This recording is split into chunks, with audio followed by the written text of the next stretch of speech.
ஆன்மீக நண்பர்கள் அனைவருக்கும் அன்பு கலந்த வணக்கங்கள். இன்றைக்கி நாங்கள் ஆன்மீகம் சம்மந்தமான பதிவில் சில நொடிகள் மட்டுமே கிடைக்கும் தரிசனம், திரைக்கு பின்னால் மறைந்திருக்கும், அதாவது திருமானி குழி உதவி நாயகனை பற்றி தான் நாம் இன்றைக்கு பார்க்க போகிறோம்.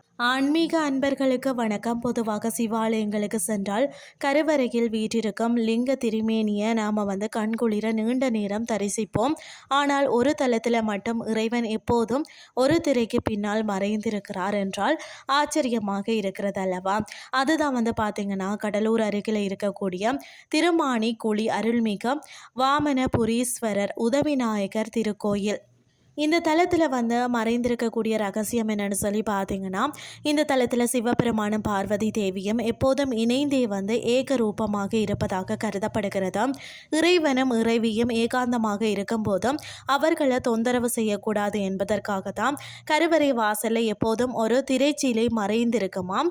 இந்த திரைச்சீலையில் 11 ருத்ரங்களில் ஒருவரான, அதாவது பீமருத்ரர் உருவம் பொறிக்கப்பட்டிருக்கு.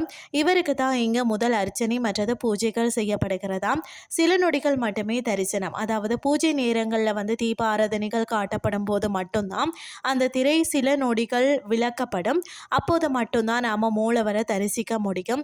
அந்த சில நொடிகளில் இறைவனை தரிசிப்பது என்பது ஒரு பாக்கியமாகவே பக்தர்களால் கருதப்படுகிறது.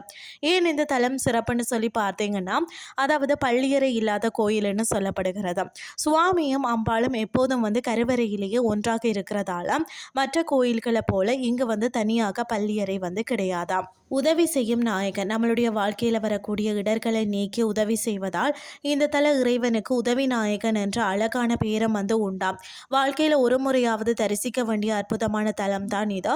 அதாவது பார்த்தீங்கன்னு சொன்னால், கடலூர் அருகே பயணிக்கும் போது அந்த சில நிமிட தரிசனத்திற்காக திருமானிக்குழி சென்று வாருங்கள்.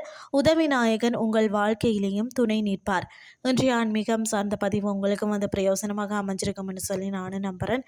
இதே மாதிரி மற்றொரு ஆன்மீகம் சார்ந்த பதிவோடு உங்களை சந்திக்கிறேன். நன்றி.